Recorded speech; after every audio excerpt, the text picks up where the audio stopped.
வணக்கம் நேர்களே, நான் உங்கள் ஆஸ்ட்ரோ பூர்ணா. இன்னைக்கு நாம பார்க்கக்கூடிய பதிவு ஏப்ரல் மாத பலன்கள். ஏப்ரல் மாதத்துல இருக்கக்கூடிய கோச்சார கிரகங்களின் நிலவரங்கள் அப்படின்னு பார்க்கும்போது, மாத கிரகங்களான அந்த சுக்கிரன் மேஷ ராசியிலையும், அடுத்து புதனாகப்பட்டவர் கும்ப ராசியிலையும், செவ்வாயாகப்பட்டவர் அந்த கும்ப ராசியிலையும், சூரியன் மீன ராசியிலையும் இருக்கக்கூடிய ஒரு தன்மையாக இருக்கு. வருட கிரகங்களான குரு பகவான் மிதுன ராசியிலையும், கேது பகவான் சிம்ம ராசியிலையும், ராகு பகவான் கும்ப ராசியிலையும், சனி பகவான் மீன ராசியிலையும் இயல்பு தன்மையோட இருக்கிறாங்க. இதுதான் இந்த மாதத்துல இருக்கக்கூடிய கோச்சார கிரகங்களின் நிலவரங்கள். ஒவ்வொரு ராசி என்பர்களுக்கும் கிடைக்கக்கூடிய ஒரு மாற்றங்களை பற்றியும் பலன்களை பற்றியும் இந்த பதிவுல தெளிவா பார்க்க போறோம். இந்த சேனலை முதன்முறையா பாக்குறீங்க அப்படின்னா சப்ஸ்கிரைப் பண்ணிக்கோங்க. பெல் பட்டன்ல ஆல் ஆப்ஷன் சூஸ் பண்ணிக்கோங்க. மீன ராசி என்பர்களுக்கு இந்த ஏப்ரல் மாதம் அப்படின்னு சொல்லக்கூடிய இந்த ஏப்ரல் மாதத்துல உங்களுக்கு நிறைய ஒரு சேஞ்சஸ் அப்படின்றது கண்டிப்பாக இருக்கும். ஏன்னா 7.5 சனியினுடைய முக்கியமான இடத்துல இருக்கக்கூடிய இந்த மீனராசி என்பர்கள் பெரிய அளவுக்கு ஆபத்துகளும் வராம பெரிய அளவுக்கு கெடுதல் நன்மைகளும் நடக்காமல் இருக்கக்கூடிய ஒரு அமைப்பாக தான் இருந்துட்டு இருக்குது. இதுல உங்களுடைய குடும்ப ஸ்தானாதிபதி அப்படின்னு சொல்லக்கூடிய அந்த செவ்வாய் பகவான் உங்களுடைய ராசியின் மீது பயணிக்க போறார். இதனால நிறைய சொத்துக்களை வாங்கக்கூடிய ஒரு அமைப்புகள் அப்படின்றது கண்டிப்பாக இருக்கு. தொழில் சார்ந்த விஷயங்கள்ல நிறைய நன்மைகளும் கிடைக்கிறதுக்கு உண்டான ஒரு நேரமாகவும் தான் இந்த மீன ராசி என்பவர்களுக்கு இருக்க போகுது. இந்த காலகட்டம் செவ்வாய் சனி செவ்வாய் சந்திரன் சேர்க்கை அப்படின்ற மாதிரியான கிரகங்களினுடைய சேர்க்கையினால ஒரு உடல் ரீதியான சில அலுப்புகள் அப்படின்ற மாதிரி ரொம்ப டயர்டா ஆகிறதுக்கு உண்டான ஒரு டைம், தேவையான அளவுக்கு தேவையான வேலைகளை செய்ய முடியாமல் இருக்கக்கூடிய ஒரு நேரம், எப்போதுமே ஒரு உடல் பலவீனமாக இருக்கக்கூடிய ஒரு அமைப்புகள்லாம் இந்த மீன ராசி என்பர்களுக்கு இருக்கும். அதற்குண்டான சில தேவையான உடற்பயிற்சிகளை இந்த மீனராசி என்பர்கள் செய்யும் போது அதுல நிறைய ஒரு விஷயங்கள் உங்களுக்கு மாற்றத்தை கொடுக்கறதற்குண்டான ஒரு அமைப்பாக தான் இருக்க போகுது. இந்த செவ்வாய் சனியினுடைய சேர்க்கை அப்படின்றது பாத்தீங்கன்னா உங்களுடைய வேலை ரீதியான அதிகப்படியான மன உளைச்சல்களை கொடுக்கக்கூடிய ஒரு தருணம். நிறைய வேலை பாக்குறீங்க, ஒரு 24 ஹவர்ஸ்ல பாத்தீங்கன்னா ஒரு 16 ஹவர்ஸ், ஒரு 16 மணி நேரம் உங்களுடைய வேலைக்காக நீங்க டயத்தை ஒதுக்குனாலும் கூட அந்த வேலையில ஒரு அங்கீகாரம் அப்படின்றது கிடையாது. அதே சமயத்துல பாத்தீங்கன்னா உங்களுடைய உறவுகளை பிரிந்து அந்த வேலையை செஞ்சுட்டு இருப்பீங்க. ஒரு குடும்பத்துக்காக ஒரு டைம் ஸ்பெண்ட் பண்ணாம உங்களுடைய வேலை உங்களுடைய தொழில்னு செய்து கொண்டு இருக்கக்கூடிய இந்த மீன ராசி என்பர்களுக்கு அதற்குண்டான மன நெருக்கடிகள் அப்படின்றது இந்த காலகட்டம் அதிகரிக்கிறதுக்கு உண்டான ஒரு நேரம்.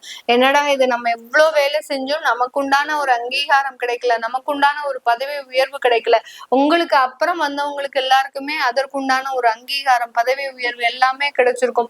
ஆனா உங்களுக்கு அப்படியே இருக்கக்கூடிய ஒரு சூழ்நிலையை பார்த்து ஒரு மன வெறுப்புகள் அதிகரிக்கக்கூடிய ஒரு நேரமாக தான் இருக்கும்.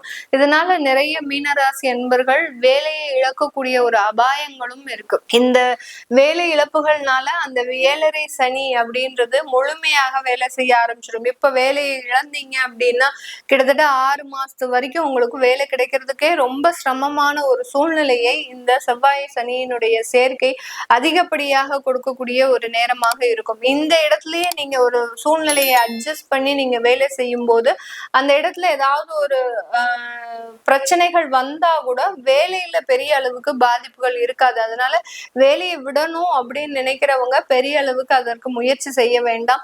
இஃப் சப்போஸ் ஏதாவது ஒரு வேலை உங்களுக்கு தானாகவே கிடைக்குது, நீங்க எப்போ அப்ளை பண்ண வேலை இப்போ உங்களுக்கு கிடைக்குது அப்படின்னா தாராளமாக அதற்கு நீங்க ஒரு நோட்டீஸ் பீரியட் கொடுத்து நீங்க இடமாற்றம் செய்துக்கிறது நல்லது. இந்த மீனராசி என்பவர்கள் அதிகப்படியான பேர் பாத்தீங்கன்னா வெளியூர் வெளிநாட்டுக்கு உண்டான சில முயற்சிகளை பண்ணுங்க. உங்களுடைய இடத்துல இருந்து ஒரு வேற இடமாற்றம் பண்ணும் போது அந்த 7.5 சனியினுடைய தாக்கம் குறைவாகிறதுக்கு உண்டான ஒரு அமைப்புகள் இருக்கு.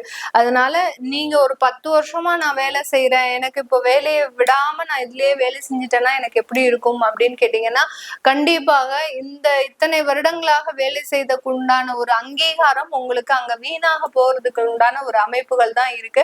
அதனால உங்களுடைய பெட்டர் டெவலப்மெண்ட்டுக்காக உங்களுக்கு நீங்க வேலை இடமாற்றம் செய்யும் போது அதிகப்படியான ஒரு நன்மைகள் கிடைக்கிறதுக்கும், அடுத்து பாத்தீங்கன்னா 7.5 சனியினுடைய தாக்கம் குறைவதற்கும் உண்டான ஒரு அமைப்புகள் இந்த மீன ராசி என்பர்களுக்கு அதிகப்படியாக இருக்கிறதுக்கு உண்டான ஒரு நேரமாக இருக்கும். குடும்ப உறவுகள்னால நிறைய ஏமாற்றத்தை சந்தித்த இந்த மீன ராசி என்பர்கள் இந்த ஏப்ரல் மாதத்துல அதற்குண்டான சில நிவர்த்திகளும் குடும்ப உறுப்பினர்களே உங்களுக்கு உறுதுணையாக இருக்கிறதுக்கு உண்டான ஒரு தருணமாகவும், அவர்கள் மூலமாக உங்களுக்கு ஒரு நிதி ஆதாரங்களோ, அடுத்து பாத்தீங்கன்னா ஒரு பொருளாதார நெருக்கடிகளில் இருந்து உங்களை மீட்டெடுக்கக்கூடிய ஒரு தருணங்களோ அந்த குடும்ப உறுப்பினர்கள் மூலமாக கிடைக்கிறதுக்கு உண்டான ஒரு நேரமாக தான் இந்த ஏப்ரல் மாதம் இந்த மீனராசி என்பர்களுக்கு இருக்க போகுது. அடுத்து பாத்தீங்கன்னா உங்களுடைய களத்திராதிபதி உங்களுடைய ராசியில நீச்சம் பெற்று இருக்கிறாரு. இந்த மீன ராசியில களத்திராதிபதி நீச்சம் அடையறதுனால அந்த கணவன் மனைவி உறவுகள் அப்படின்றது பெரிய அளவுக்கு உங்களுக்கு திருப்திகரமாக இருக்காது. புதிதாக திருமணம் ஆனவர்களுக்கும் இந்த இடத்துல அந்த திருமண வாழ்க்கையில பெரிய அளவுக்கு சந்தோஷங்கள் அப்படின்றது இந்த மீன ராசி என்பர்களுக்கு கிடைக்காது. அதனால நம்மளுக்கு கிடைத்த வாழ்க்கை மிகவும் ஒரு பெரிய அளவுக்கு ஒரு ஏமாற்றத்தை கொடுத்த ஒரு வாழ்க்கையாக இருக்கு அப்படின்றது நினைக்காமல் கொஞ்சம் அதை நீங்க விட்டு கொடுத்து போகக்கூடிய ஒரு மனப்பான்மை வந்துருச்சு அப்படின்னா இது தற்காலிகமாக இருக்கக்கூடிய ஒரு நிலவரங்கள் தான். இது போக போக சரியாகக்கூடிய ஒரு தன்மையும் இந்த மீனராசி என்பவர்களுக்கு முழுமையாக கிடைக்கக்கூடிய ஒரு நேரமாக இருக்கும். வெளிநாட்டுல இருக்கக்கூடியவர்களுக்கு அங்க இருக்கக்கூடிய வருமான பாதிப்புகள் அப்படின்றது இந்த காலகட்டம் கிடைக்கிறதுக்கு உண்டான ஒரு நேரம்.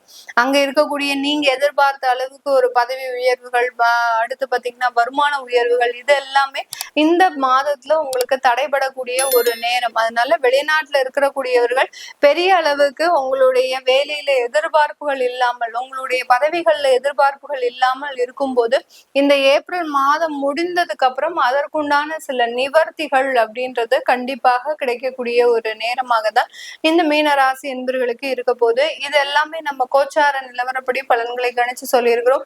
உங்களுடைய சுய ஜாதக திசாபுத்தி பலன்களை பார்க்கணும் விருப்பப்படுறவங்க கீழே இருக்கிற நம்பருக்கு வாட்ஸ்அப்ல அப்பாயின்மெண்ட் வாங்கிக்கிட்டு நீங்க கன்சல்ட் பண்ணிக்கலாம். உங்களுடைய குழந்தைகளுக்கு ஜாதகம் எழுதணும், நியூமராலஜி படி பெயர் வைக்கணும்னு நினைக்கிறவங்களும் கீழே இருக்கிற நம்பருக்கு வாட்ஸ்அப்ல மெசேஜ் அனுப்புங்க.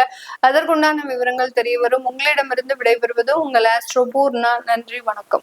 இந்த மாதத்துல பாத்தீங்கன்னா கிரகங்களின் பயிற்சிகள் அப்படின்னு எடுக்கும்போது 1.5 மாதங்களுக்கு ஒரு முறை பயிற்சியாக கூடிய அந்த செவ்வாயாகப்பட்டவர் 3ஆம் தேதி அந்த கும்ப ராசியிலிருந்து மீன ராசிக்கு பயிற்சியாகி வருகிறார். இந்த கும்ப ராசியில இருக்கக்கூடிய ஒரு தருணங்கள் தான் அதிகப்படியான உலகெங்கும் இருக்கக்கூடிய சில இடங்கள்ல நிறைய ஒரு போர் சம்பந்தப்பட்ட சில பிரச்சனைகளும் அதிகப்படியான உயிரிழப்புகளும் ஏற்படக்கூடிய ஒரு தருணமாக இருக்கு. அதனால இந்த 3ஆம் தேதிக்கு மேல இந்த மாதிரியான சில அசம்பாவிதங்கள் குறைய தொடங்குகின்ற ஒரு காலமாக இருக்கும். அடுத்து அந்த புதனாகப்பட்டவர் மீன ராசிக்கு, அதாவது கும்ப ராசியிலிருந்து மீன ராசிக்கு அந்த 11ஆம் தேதி பயிற்சியாகி வருகிறார். மீன ராசியிலிருந்து மறுபடியும் 30ஆம் தேதி ஏப்ரல் மாதம் பயிற்சியாகி மேஷ ராசிக்கு பயிற்சியாகிறார்.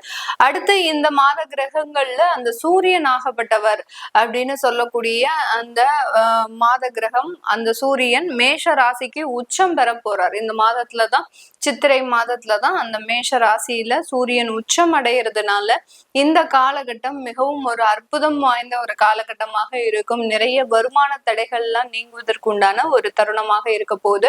அடுத்து சுக்கிரனாகப்பட்டவர் மேஷ ராசியிலிருந்து தன்னுடைய சொந்த ஆட்சி வீடான அந்த ரிஷப ராசிக்கு 20ஆம் தேதி ஏப்ரல் மாதம் பயிற்சியாகிறார். இந்த மாதிரியான சில மாற்றம், அதற்குண்டான ஒரு விவரங்களை தெரிஞ்சுக்கணும் விருப்பப்படுறவங்க கீழே இருக்கிற நம்பருக்கு வாட்ஸ்அப்ல அப்பாயின்மெண்ட் வாங்கிக்கிட்டு நீங்க கன்சல்ட் பண்ணிக்கலாம். உங்களுடைய குழந்தைகளுக்கு ஜாதகம் எழுதணும், நியூமராலஜி படி பெயர் வைக்கணும்னு நினைக்கிறவங்களும் கீழே இருக்கிற நம்பருக்கு வாட்ஸ்அப்ல மெசேஜ் அனுப்புங்க. அதற்குண்டான விவரங்கள் தெரிய வரும். உங்களிடமிருந்து விடைபெறுவது உங்கள் ஆஸ்ட்ரோ பூர்ணா. நன்றி, வணக்கம்.